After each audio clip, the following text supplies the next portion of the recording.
Hello, hello. Hi, welcome. Welcome to another session on poetry. Hope you're doing well. Hi.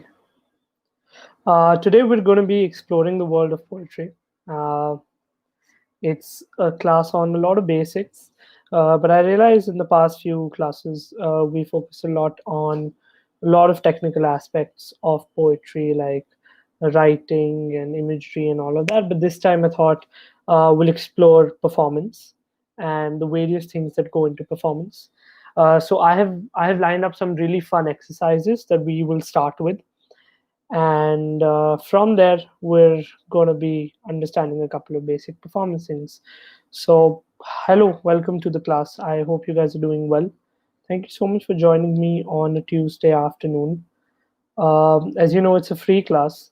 At the end of the class I will be talking about what the creative corner is, what we do, what I do on the creative corner, how you can be a part of it, and various other things. Today's class is about exploring the world of poetry, very general theme for a very general class. Uh, and yeah, to know more about me, you can watch some of my videos on YouTube. I run a channel called Unerased Poetry. I'm a spoken word poet and a storyteller. And today we're going to be exploring the world of poetry. So yes, great. I see a few people joining in right now. Just waiting for more people to come in. I want to start with an activity today. It's a very simple activity where I need you each to send me one line. Um, the question is, tell me about the things you missed during lockdown. So I want you to write one line that starts with "I missed dash dash dash," whatever it is. Ideally, a line, not an entire paragraph or just one word. Send me one line of something you missed. Like one thing I missed was it's random, but I missed the sound of traffic in Mumbai because I think Mumbai looks or sounds very sad without traffic. Nitish said he misses trips. Chehak Agarwal missed hanging out with best friends. That's lovely. What else? What are the other things that you missed during the lockdown?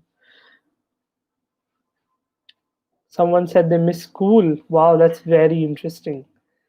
And I hope it's true. Rue says, I missed meeting people. I think everybody missed meeting people. How about something slightly different, slightly uh, unconventional that you think you missed? That is like, I think some of the most common things that we all miss was going out for lunches, dinner, going out to watch films, meeting people, going for parties, or being a part of festivals. But what are the other things that we missed?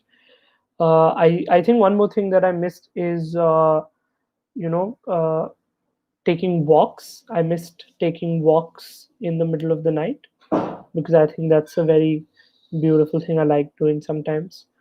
I also missed auto rides because it's very pleasant weather to be in an auto.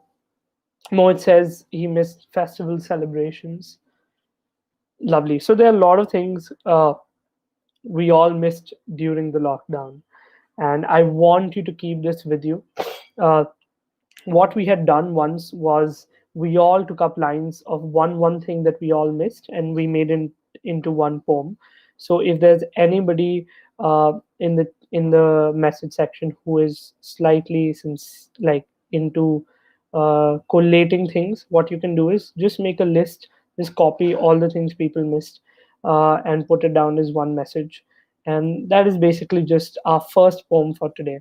And you can put your line at the end of it. I think we had around 1, 2, 3, 4, 5, 6, 7 people saying things that they missed. So that's like a 7, 8 line long poem. And yeah, we all miss so many things. We all still miss a lot of things, possibly. And poetry is all about tapping into those feelings. about understanding things that come from a vulnerable space. Uh, I want to read a poem for you since we're talking about lockdown to get the whole thing started. Nitya says, "I miss handshakes." I think a lot of people miss handshakes. They miss hugs because that's a very human way of greeting someone. And we're dealing with fist bumps right now. So yeah, Sukriti says, "I missed my school a lot in this lockdown." Nice. So somebody can just collate all of these and make it into one message, and that's our first poem. And since we're talking about lockdown, is a Hindi poem that I wrote during the lockdown, which is slightly in the philosophical sense. People who were a part of my last free session where we discussed writing poetry, we discussed a lot of different topics. Philosophy was one of them. So, in case you're still, experimenting with those topics, you can have a listen to this poem and understand where it's coming from. It's called Azad Hai Kya Koi. I hope everyone is comfortable with Hindi over here. Uh, because it's a small piece in Hindi. Yeah. आज हर इश्क में दूरियां हैं. If you like any line in the poem, what a lot of people are doing in the message section, what you can do is send a thumbs up or a clap reaction. Okay. So that's something we do during spoken word, that if you like a line, we snap. But since this is an online class, you can send thumbs up. Okay. आज हर इश्क में दूरियां हैं और वक्त के कांटों पर भी झुर्रियां हैं. आज हर इश्क में दूरियां हैं और वक्त के कांटों पर भी झुर्रियां हैं. बंद मकानों में इंसान नहीं चिड़िया है. ये मेरा घर नहीं अब पिंजरा है. दिल टूटने के दर्द में मेरे बाद है क्या कोई. आज़ादी के बाद भी यहाँ आज आज़ाद है क्या कोई. कपड़ों से चेहरे ढके हुए हैं, चेहरों पे चेहरे थके हुए हैं. कपड़ों से चेहरे ढके हुए हैं, चेहरों पे चेहरे थके हुए हैं. भाग रही मेट्रो गाड़ियों के साथ, अंदर बैठे जो वो रुके हुए हैं. झूठे आसमां में सच्चाई की आवाज, जहां कुछ शब्द लिख ना सके वहां आजाद है क्या कोई. तुम और मैं अकेले ही खुश थे. तुम और मैं अकेले ही खुश थे. यहाँ तो सब लोग डरे हुए हैं. कैसे मिले सुकून मौत, सारे अस्पताल के बिस्तर भरे हुए हैं. कोई तो बताओ तमन्नाए इश्क लेकर कहाँ जाऊं मैं. कोई तो बताओ तमन्नाए इश्क लेकर कहाँ जाऊं मैं. ये दुनिया ताजमहल है जहाँ इश्क जिंदा है, लोग मरे हुए हैं. जिसने दुखाया था दिल मेरा, वैसा चेहरा याद है क्या कोई. जिसने दुखाया था दिल मेरा, वैसा चेहरा याद है क्या कोई. चेहरे याद करना गुनाह हो जहां पर, वहां आजाद है क्या कोई. Thank you. That was my poem, Azad Hai Kya Koi. Thank you so much for all the reactions. Lots of love to all of you. And yeah, thank you, Roo, Mohit, and Reva for putting together a lot of things in the chat. I guess everyone can take something or the other from that. And we've gotten a lot of interesting things that we missed during lockdown. Lovely. Do tell me what you thought of the poem. One thing that I like doing during my classes is taking observations. So if any of you observed anything interesting or different in the poem that I read out, uh, please feel free to point it out in the chat and let me know. Uh, because our next activity is an observation activity. Over here, I need all of you to take out your pens, pencils, phones, keyboards, and write something. I've put an image, a very interesting image that I clicked a few years ago in the middle of a jungle, and I think it's a very poetic, very artsy image. And what I want you to do is write a six-line poem about anything that you've observed in this. Okay. Notice how the chair is fallen down. Uh, it's abandoned. It's lost its back support. It is old. It looks really old. It looks like an office chair, but it's all up to you how you want to take this prompt.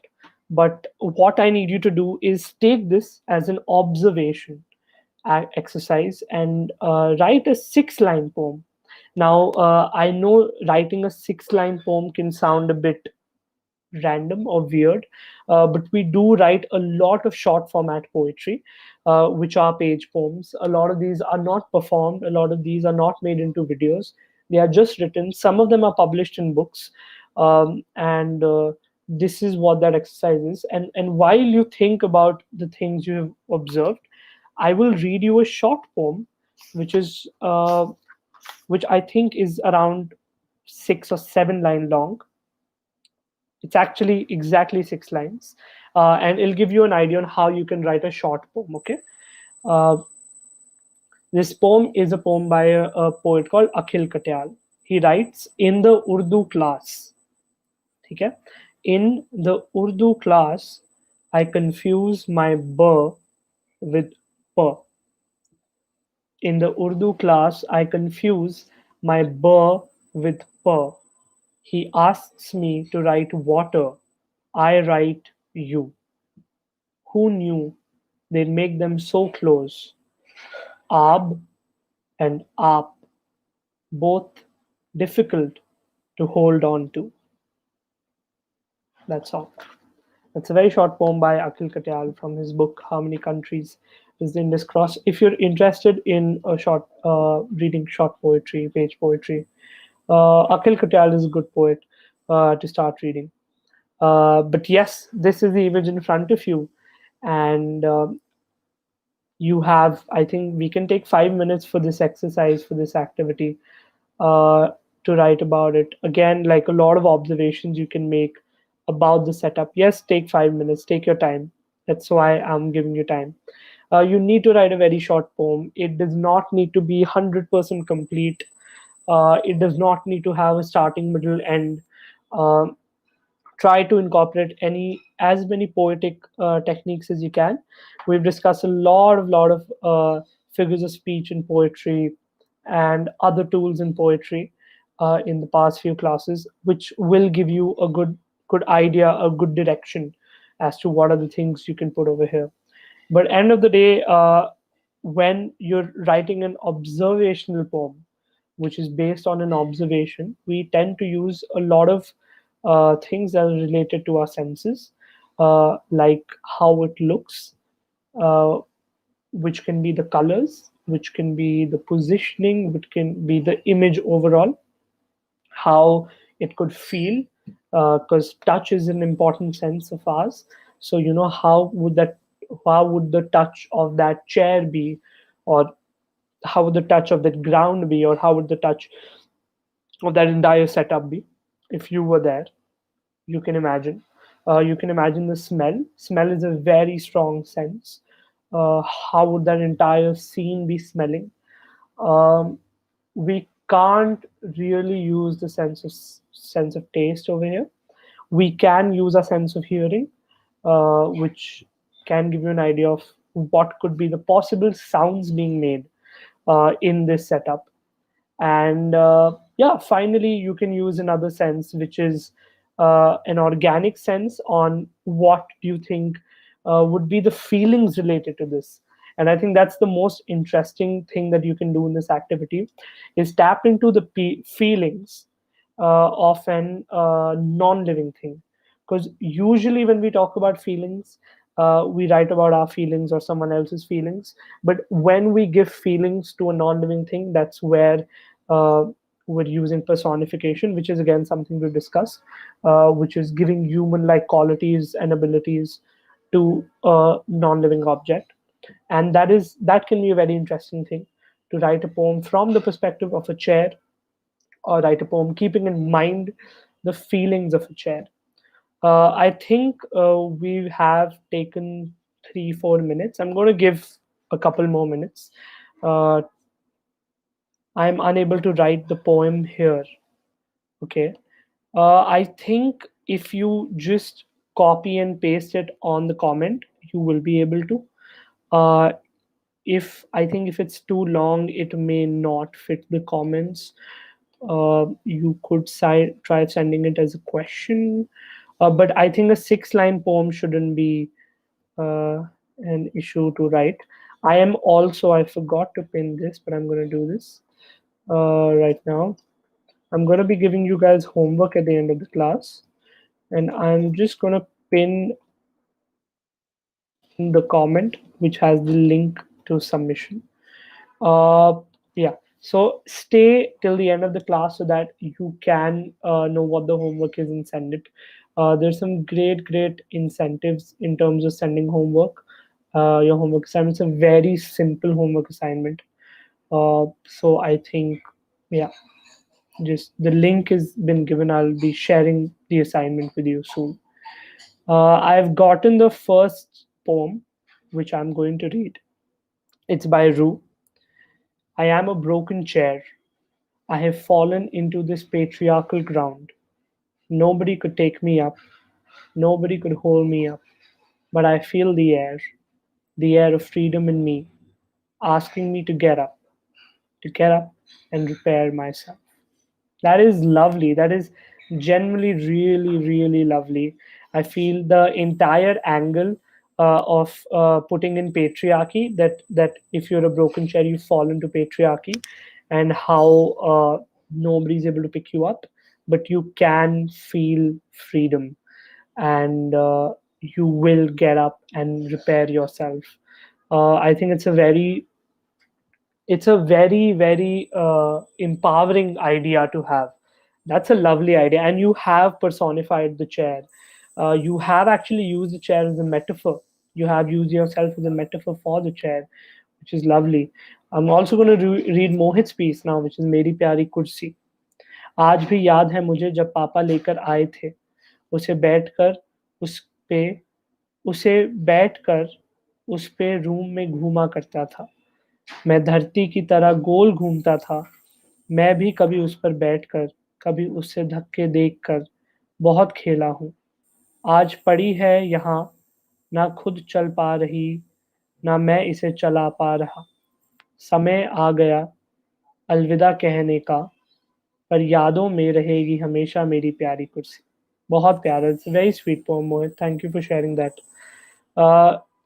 If you notice how Mohit has incorporated nostalgia in his poem, कि कैसे पापा लेके आए थे उनकी उसकी कुर्सी को, he has also incorporated a simile कि धरती की तरह मैं गोल घूमता था, which is I used to rotate like the earth, which is a simile because he's comparing himself to the earth. And there is a lot of other poetic things that have been put. There is kinetic imagery, there is visual imagery, um, there is the there's organic imagery, which is lovely. I think that you've done a good job by incorporating all of those things. That's amazing. I'm hoping to read one more poem. It's been around 7-8 minutes since you got the prompt. I think it's a fairly fun prompt because it's a very abstract image. You can use this in any way. You can choose not to incorporate the chair in the way everyone else is doing. Chehek is asking for a minute. That's completely okay. Take your time. Every If anybody is finding it tough to finish the poem right now, what you can do is you can take this, remember this, and you can write this later. That's completely okay. Because sometimes what happens is at the moment you're not able to come up with ideas. You need some time, and if that's the case with you right now, that's completely okay. Aishiki has sent a poem. The envelope of love around me vanished. All that lies is thin air of abandonment right now. The comforting chair I used to be is now like the broken heart of a girl in transition. Wow, that's lovely. What she's done is use the chair as a metaphor for a failed relationship, I'm assuming, because it's talking about the broken heart of a girl, which is a very, very interesting metaphor. The envelope of love is again really good imagery, and the comforting chair is good imagery, and girl in transition is a very interesting way to end it. I think you've also been able to incorporate a lot of really cool poetic tools in this, which is great. We read three amazing poems. I'm hoping more people are taking their time. I don't think there is any best one.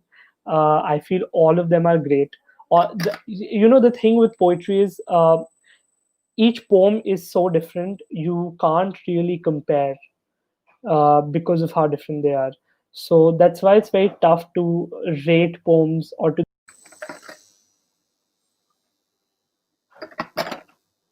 Yeah. Am I back? I'm sorry. I think my something happened to the internet or something. But can you see me? Just let me know if you can see me. If I'm back on screen, great. Um, so yeah, as I was saying, I don't think you can compare poetry. I don't think you can pick what's the best or not, because all poetry is so different, and all poetry comes from very different places from people's heart. But till the time it's coming from your heart, it's good and it's the best for you. Then that's what's important. How you feel about what you're writing. ठीक है, we're going to move into some tips now. These were two fun exercises we did. If someone has not done this, please you can pick this up later. Okay, someone has sent a poem. Reva, I'll just read it out quickly. Just fallen there, lying in fear, people ignoring the cry in my tear. Legs are broken, how my trust is. Neither can I, nor the chair can stand on its feet. Wow, that's a really good poem. It's again very philosophical in nature. It's using a lot of imagery. Again, you're using the analogy of you and the chair not being having feet to stand, which is great. Which is powerful, and also how the legs are broken like trust is a very interesting comparison. Chehek writes, it is the story of old dreams when I was young and enthusiastic, and fulfilling my desire was a part of my self esteem, and everything seemed to be fantastic. But as the time and tide wait for none, it left me in my dream broken. Wow.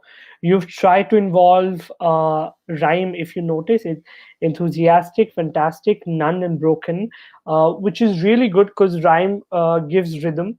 And I was able to read your poem much more smoother because I could see the rhyme, which is lovely. Thank you for sending that piece. This again poem has really good imagery. It doesn't directly mention a chair, which is what I like about it. It's different from all other pieces because mostly other poems have had the mention of the chair directly. Uh, all right, awesome. We're going to get into editing now because you all wrote a 6-line poem, or shorter or longer. But after you write the poem, you've done less than 50% of the job. The writing part is 50% of the job. The balance 50%, or 60%, 70%, I would say, is after writing, which is editing. And I have around 10 11 important tips that involve editing, why you need to edit your poems. If to explain editing, I had explained at one of my classes. Editing mainly involves three things: addition, subtraction, and addition. So if you add something, if you remove something, or if you change something, that's editing. Basically, any changes made to the first draft is editing. Usually, poets go through several drafts. Some poets tend to go from 5 to 10 drafts. Some poets end up going for more than 20 drafts. It completely depends on how involved you are, what your process is, how much time you want to give the poem, and what is the theme of the poem, and how it's affecting you. But yeah, essentially editing is making changes, but editing is very important, and this is why it's important, uh, is what I'm going to be telling you now. See, the first thing that is very important that you do is you put the poem away once you've written a draft. Again, this is very subjective. Some people might agree with this, some people may not agree with it, because it's a creative process. Everybody has a different style, and that is completely okay, right? But one thing that I try to follow is keep my poem away after I've written the first draft. तो मैंने पहला draft लिख दिया, पहला उसका वो लिख दिया, जैसे आप सबने 6-6 लाइनें लिखी है, अभी इसको साइड पे रख दो, ठीक है? इसको रहने दो, इसको पकने दो। जैसे हम मैरिनेट करते हैं ना चिकन को, चिकन में मसाले डाल के आप उसको साइड में रख दो, then you cook it the next day. Just like that, poetry also needs marination. So once you've written your draft, आप उसको साइड पे रख दो थोड़ी देर के लिए, कुछ दिन के लिए, कुछ हफ्ते ज़्यादा हो जाएगा, बट आइडियली कुछ दिनों के लिए। And then you come back to your poem and you review the entire poem. अभी रिव्यू करने का सबका प्रोसेस अलग है, so I am gonna give you what are the things you can do to review. One thing is reading your poem loud. This is something that definitely helps. आप जोर से, don't read it in your mind, but read it loud like you're performing for an audience. It will give you an idea on what are the things you need and you don't need when you're performing it. The second thing is go over every line. Don't miss a line, don't miss a word, don't even miss a comma or a full stop, because all of these things are a part of your poem, and there is a reason you put them in the poem. So every time you go over each and every aspect of your poem, you'll realize आपको क्या रखने की जरूरत है, क्या हटाने की जरूरत है, ठीक है? Another thing that I try to follow, it's totally subjective. You don't need to follow it. Some people don't follow it at all, because it doesn't work for them. So you need to understand if it does. But something that I follow is I begin and I end. I try to begin and end with powerful lines. What that means is, okay, if I know the theme of my poem, I will try to start my poem with a line that will immediately get the attention of someone who's listening to it. Do you get it? कि जब मैं perform करूँगा, I will make sure I will get everybody's attention when I say my first one or two lines, and I'll end with a powerful line कि अगर by chance किसी ने मेरी पूरी poem अच्छे से नहीं सुनी है, when they listen to the ending, they get an idea of what the poem is about, and it takes them by surprise, right? So that's the main importance of starting and ending with powerful lines.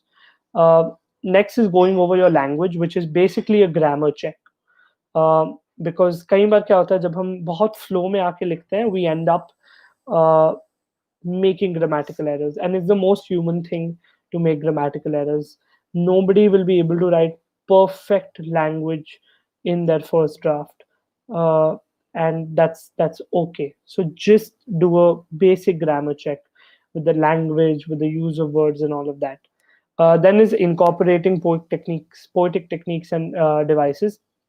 There's something that we've discussed a lot of times, and a lot of times in the first draft you're not able to put a metaphor as you want, or not able to add a certain imagery that you would like to. I like to note down all of that, so when I'm editing I know कि यहाँ पे मुझे कुछ add करना है, so I understand where are the loopholes in my poem, or where is it falling weak.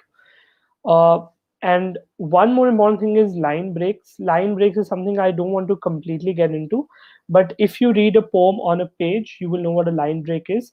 It's the point where a poet chooses to press enter and go on to the next line. Usually, what line breaks do is they give the reader an idea कि आपको कहाँ पे pause लेना है. तो हम जब performance के लिए भी लिखते हैं, we try to put line breaks in such a way that we know this is where we have to pause. So try different permutations, combinations for that. uh, and then one thing that helps a lot is writing down the poem.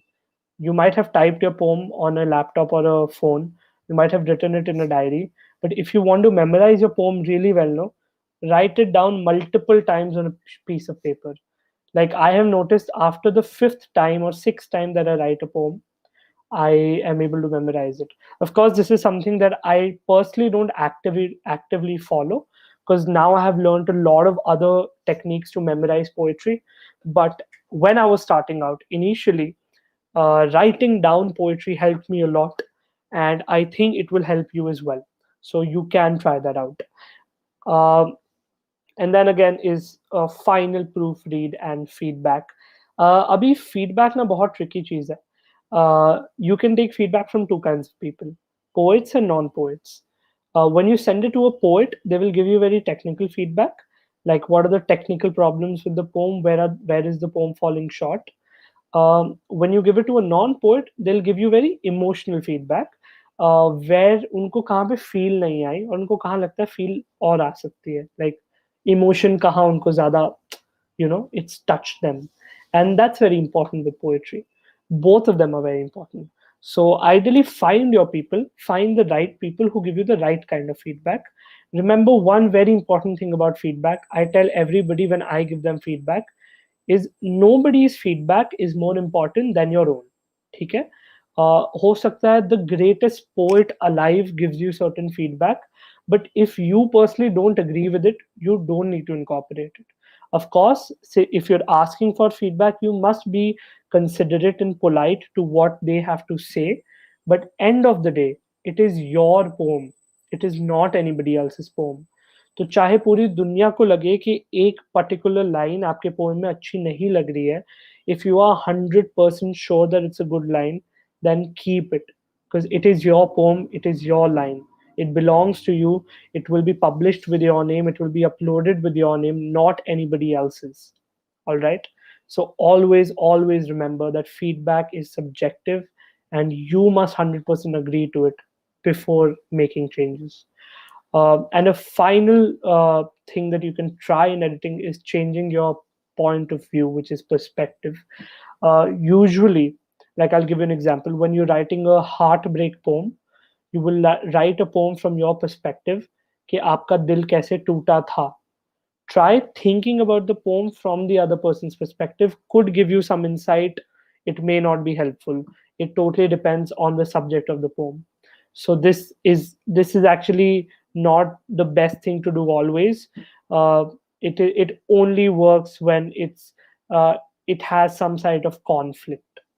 If there is some conflict in your poem, it might help. If it's a political piece, you are writing about a certain thing that you don't agree with, or a social issue, try to think of it from the other perspective, but you don't need to incorporate it. You actually should not incorporate it, because end of the day, your poem must only and only have your perspective, not anyone else's, because it is your poem, end of the day.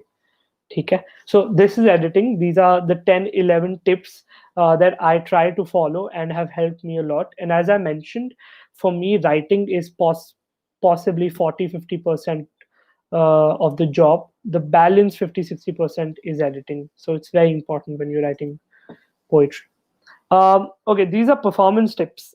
Firstly, I think there are a few people watching. If you were able to understand all of this, if you don't have any doubts, please send me a thumbs up, so I know that we're all clear and we can move on to the next thing. Okay, lovely.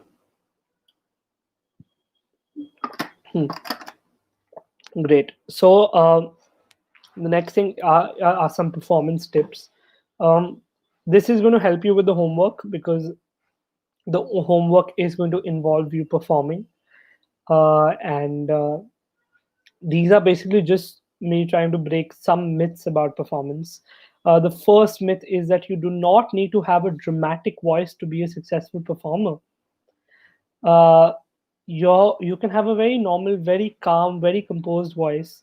You can have a very shrill or a very low voice, and you could still be a great performer. You could still be a very successful performer. A lot of very successful performers nowadays have very offbeat voices. Uh, and it's important to perform as much close to your natural voice as possible. See, we will always have a difference in our real voice and our stage voice. Whenever you are talking, to your parents, you will talk to them in a different tone. When you're talking to your friends, it will be a different tone. When you're talking to your teachers, it will be a different tone. And when you're talking to your crush, it will be a different tone, right? So we all have different tones, different voices. So just like that, our stage voice is also different. But you need to make sure that voice is as real as possible. It shouldn't be too artificial. ठीक है. कई बार ऐसा होता है, we get very inspired by few people, like Amitabh Bachchan is a great speaker. तो अगर कल मुझे लगा कि I want to perform poetry like Amitabh Bachchan, I will end up making a fool of myself, because my voice is nowhere near how Amitabh Bachchan sounds. ठीक है. तो what I can do is I can obviously feel inspired. I can obviously try to see what are the similarities between our voices, but I must not try to copy, imitate, or mimic someone whose voice is not even similar to mine. ठीक है. So try to find your real voice, your stage voice, and it does not need to be dramatic. It does not need to be loud.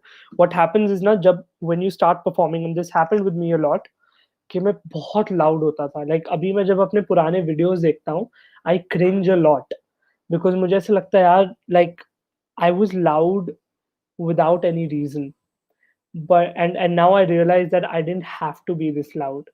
But it happens when you're excited, you end up being loud. Somebody's asking what is the homework. Cheryl, I'll be sharing the homework in some 10 minutes, so please stick around till then. It's going to be a video assignment. Yeah, in 10 minutes I will share it. um, so try to keep your natural voice. That is the first thing. The second thing is breathing. uh, you need to remember when you need to breathe, and you need to use breathing to your advantage. So what happens is when you hold your breath for really long, you're creating tension. And when you let loose of your breath, it can heighten the tone of your voice. ठीक है. So what you have to do is you need to find a soft spot depending on the theme of your poem. You need to understand कहाँ पे tension create करना है, कहाँ पे tension release करना है. That is what stand-up comedians do. They create tension with the setup, and then they lose tension with the punchline. We have a not a very similar, but a sort of similar concept in poetry, where you will create some sort of tension with a setup, and you will release the tension with a conclusion to it, which usually happens at the end of the poem. Try to use your breath in your advantage. Don't breathe randomly. Don't breathe while saying a word. This is something most of us end up doing when we're starting out. And this is not something that only helps you with poetry, it also helps you with general public speaking.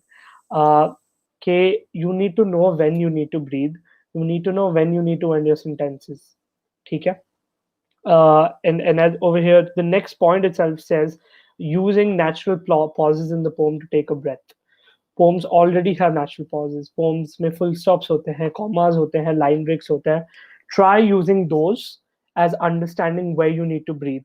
One thing that I do personally still a lot of times is I put asterisks after words where I know I have to breathe. Like अगर आप अपनी poem 5-6 बार जोर से perform करोगे, you will understand after which sentence you are losing breath. Over there, you put an asterisk, you take a breath, and then you move on. Never take a breath while speaking. Never take a breath in the middle of your word unless it's a part of your performance. Usually, unless you're not doing a scary poem, I don't think you're going to be breathing. You should be breathing in the middle of a sentence. Um, and remember these things, rehearse it like this. One very important thing, again, as I mentioned, is memorizing your poem. अगर आपको अपनी poem याद नहीं होगी ना, it will take away 50% from your performance. Because think about it, you're sitting in front of an audience, you are performing your poem. If you're looking down at a phone or you're looking at a piece of paper, you're not maintaining eye contact, you've already lost 50% of the battle over there. because it just seems like you're not as interested or not as well prepared, right? Obviously it's different when you're doing open mics, when you're performing a poem for the first time and you want to understand what are the reactions. It is acceptable to read your poem, but I feel after 2 or 3 performances you must memorize your poem. If you can do it from the first performance itself, nothing like it, right? And eventually, what one more thing that's important is standing tall and straight, and making sure that you have a good posture. Because what happens a lot of times, we're slightly nervous, so we will slouch a bit, we will bend towards a certain side, we won't be standing straight. All of these things uh, can be observed by an audience. It is not the best body language. It will not help you a lot. It will basically not help you at all. So you need to, unless it's a part of your act, you must have a very good posture on stage. You end of the day, you are the boss. You need to own up the stage because everybody is there just to listen to what you have to say. So if you are not radiating positive body language, you're losing out on the audience's attention. All right. Were these helpful performance tips for you guys? Yeah. One person found it helpful. Hmm. Lovely. Uh, Next thing is body language. This is again something that's very important. Body language includes a lot of things. What does body language mean? I think end of the day, it is just the kind of control that you have over the movement in your body. Okay, and these movement includes every single part of your body that you're using while a performance. The first thing is eye contact, as I spoke about. Abhi, eye contact is a very tricky thing in body language, because sometimes what can happen is when you're performing a poem live and you're maintaining eye contact with someone and they get distracted all of a sudden, like if they take out their phone or if they start looking somewhere else or if they start doing something else, it can be very distracting. And that has happened with me, where I am looking at someone, I'm maintaining eye contact with them in the audience, and then they get a phone call and they start talking, and I just completely lose the feel and the emotion of my poem, right? What you need to do in those moments is be smart about it. uh, yeah, I hope you can see me. I'm sorry, I think I'm having some system issues today. uh, every very, like, this happened twice. We're going to check this after this class. uh, but yeah, uh, we were talking about body language. So you have to be very smart about the eye contact. If you find someone you know in the audience and they make you feel comfortable, maintain eye contact with them. If you have a friend in the audience that you think will make you laugh, don't look at them because that can be very distracting.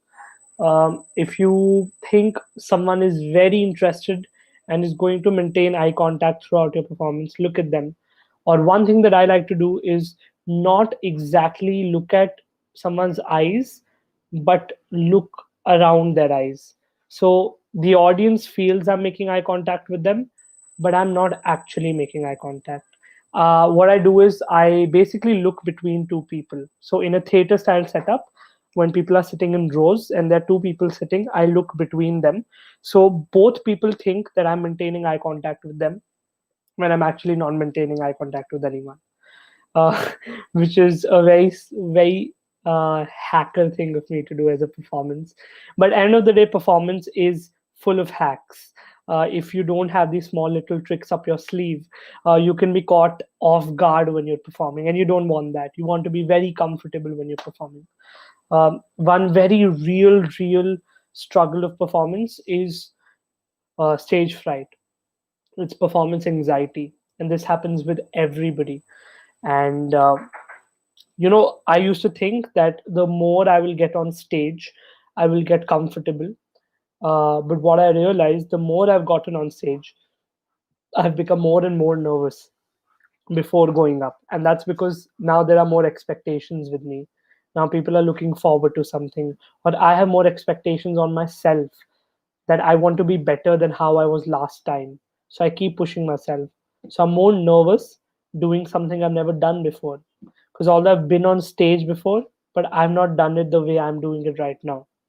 What's important for you is to channelize this nervousness into a positive emotion. See, end of the day, you need to look at the relationship of a performer and an audience as of mirrors. An audience will always mirror what you are feeling on stage. So if you feel nervous on stage, the audience will also start feeling nervous and bored. If you're excited on stage and genuinely excited on stage, the audience will definitely feel excited. If you are sad on stage and you are honestly sad and it's real emotion, people will get sad. And that's the best thing about actors, because I think actors are the best performers. Whenever Shah Rukh Khan genuinely cries in a movie, we all somewhat tear up in cinema because we can feel what he's feeling. So that's exactly how it, and it's in stage, it's even more intimate because there's that person is actually in front of you. It's not a movie. You can see that person, you can feel that connection, yes, connectivity. You can feel that energy, right? So that energy is very important. So it's very important for you to emit a certain form of positive energy, which is healthy for the audience, which makes the audience feel comfortable. Because if the audience is not comfortable, you may not really get the reaction you're looking for. Okay? So you will be nervous before going on stage, but make sure after you're on stage, know that nervousness is channelized in a creative, in a positive way that helps you and makes your performance better. Okay? Uh, Another important part of body language is projection. This is a projection of your voice. Uh, Always remember that your voice, end of the day, even though you're speaking from your mouth, the power of your voice comes from your gut. So if your posture is not good, you'll not be able to speak from your gut. If you don't have good control over the tone of your voice, you may not be able to use it to the full extent. So you need to understand the dynamics of how well you can project your voice. I feel theater helps a lot. You will see a lot of plays, a lot of theater that happens in college school where people don't even use mics. But because they have such good product projection, everybody in the auditorium can hear them, right? Try these exercises. Try speaking in a large open room alone. Try hearing the echo. You will understand the projection of your voice. You will understand the strengths and weaknesses of your projection. uh, then is an enunciation. Enunciation is basically how you pronounce, how you enunciate something. See, a very honest thing, because we are human, we will all fumble in life. I have probably fumbled 4 or 5 times in the past 40 minutes. I could fumble more, I could fumble less. It really is not on me. Of course, it does show how well prepared you are, because that's how an audience will think. But if you fumble, you need to make sure that you cover it up very confidently. So people don't think that you were underprepared or you were unprepared, because sometimes you just fumble while speaking. You're just thinking of things, you're speaking. Sometimes you know the poem, you know exactly what you have to say, the next line, but you will still fumble. It could be out of nervousness, and that's completely normal. But if you get nervous after fumbling, if you get nervous after mispronouncing something, that's where the problem lies. So try making sure that you try to cover up those fumbles in a nice and eloquent way, in a smart way. Sometimes, as performers, we fumble and the audience doesn't even understand, because we just turn it into something else. Obviously, that's something that comes with experience, but you can work on that. Then is expressions. Expressions are basically facial expressions. Your face expressions should match your words. You can't be saying a sad poem in a sad tone with a smile on your face. It'll look very weird. You can't be having a sad face while performing a happy poem. ठीक है? So make sure you practice your expressions before you go on stage. One thing that people like to do is record videos of performing their poem. Ghar pe, you can ask your parents, your family, relatives, friends to record you on phone just how you perform, and then look at that. Look at that, because when you look at yourself perform, you get an idea of how you're looking, of how your face is, what are the places that you can make changes. I think that's very, very important. Understanding your expressions, and then eventually it's gestures and hand movements. Um, when I started out as a performer, I had very loud hand movements. I didn't know what to do with my hands, so I did anything. But eventually I realized that every single movement that I make is being seen by someone, is being noticed by someone. So I don't want to distract somebody from my poetry because I'm moving my hands too much, or I don't want somebody to not feel my poetry because I am not being very expressive with my hands. So you need to find the right balance. What you can do is you can rehearse your hand movements. You can like genuinely rehearse कि कौन से line पे आप क्या gesture कर सकते हो, कौन से लाइन पे क्या movement कर सकते हो.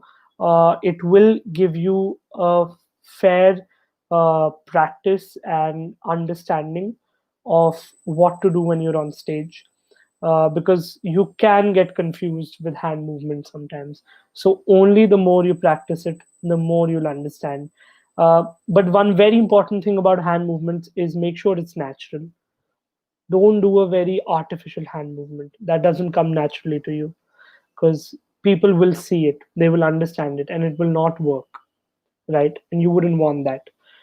So try to keep your hand movements very natural, very subtle, very real. Yeah. Next is homework. So I think I've covered everything. And let me share the homework once now, and then maybe we can do a overview of everything we've discussed. Your video assignment is creating a video reciting a poem about your most embarrassing moment. Create a video reciting a poem about your most embarrassing moment. Start the poem with I don't usually embarrass myself, but. ठीक है. This poem has to be within 2 minutes, basically 20 line long, not longer than 20 lines.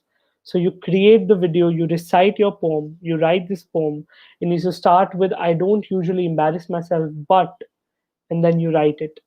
And you can also send us the written text. The link to submit this is in the chat. I think somebody has sent me a question that I'll open in a bit. But yeah, uh, the link for sending the homework is in the chat. It has to be your most embarrassing moment. It can be anything. Usually, what people do is pick up an embarrassing moment from the childhood, when they did something funny, when they did something embarrassing. It could be something very recent also. We all have embarrassing moments in our day-to-day life. The importance of this assignment is being vulnerable and honest, because we will not usually open up about our embarrassing moments in front of people. This allows you the chance to do that. This allows you to share that vulnerable space with other people, and just write it from your heart. Write something that honestly happened. It could be in a story format, but just make sure it's below 2 minutes. Only then will we be able to consider the assignment video. The link to submit it again is in the chat. I have pinned it. I will also send it again, just in case somebody's not able to see the pin chat. Uh, you will get a chance to get featured on Creative Corner's YouTube channel if your entry is selected, if your assignment is liked by the content team. So I think it's a win-win, and I think it's a very interesting one, homework as well. Cool. So today what we did is we all tried to write a poem together about missing lockdown. I read a poem for you, and then we got into an observation exercise where we tried to write different observations from a very abstract, very interesting image. From there, We learned about editing. We learned some 11 different things that we can use for editing and why. I then shared some performance tips with you, as I mentioned, these very subjective tips that I personally use. It may work for you, some may not work for you. You need to try them all out. Language, we discussed eye contact, on how you need to be smart as a performer, on projection, on how projection is important, on enunciation, on how you need to crisply be crisp about pronouncing everything you say, about expressions, how your facial expressions need to match your words, and hand gestures and movements, on how you need to find a soft spot between loud and nil hand gestures. That's everything we discussed today. If anybody has any doubts, any questions, please feel free to ask. I have around 5 minutes left in this thing, and I would like to answer any question, any doubt somebody has. If there is something in particular you did not understand, if there is something you want me to talk about again, feel free to send the question. Please make sure you do the video assignment. This is what you have to do: create a video about your most embarrassing moment. Start the poem with "I don't usually embarrass myself, but," and send it on the link in the chat. Get a chance to get featured on Creative Corner's YouTube channel. Uh, more about Creative Corner. It is mainly for you to discover your creativity with an academy. It's beyond school syllabus. Uh, we have an artist corner, entertainers corner, orators corner, and book lovers corner. All of these things are a part of the creative corner. There is it is complimentary with the iconic subscription. You can use my referral code for a 10% discount. It's simmer_10. So if any of you consider getting a Creative Corner subscription right now after this class, if you want to join my exclusive classes as well, and you want to get this subscription, use my referral code simmer_10 and get it 10% off. There are different plans for a month, 6 months. They're all on your screen, uh, and you can get the subscription right away. And yeah, then submit your video assignments to get featured on Creative Corners and Academy. We're having free live classes for everyone. This is started yesterday. It's going to go on till 31st September, 31st December, the entire month, every day at 4 p.m. Right. So I think there are variety of courses that you'll get the chance to see for absolutely free, and then you can get a subscription and join the exclusive courses as well. I started writing Czech when I was 9 years old, uh, and sometimes feel like having more or less words for writing. So writer's block is something that I definitely want to discuss. I will be discussing that in my next free class, which I think it will happen in a couple of weeks. Uh, so stay updated. Just you can follow me as an educator on the app. So I think you'll stay updated about all my classes. The deadline to submit the homework was mentioned somewhere over here. Yeah, the deadline to submit the homework is 7th to 31st December. 31st December is the last day to submit.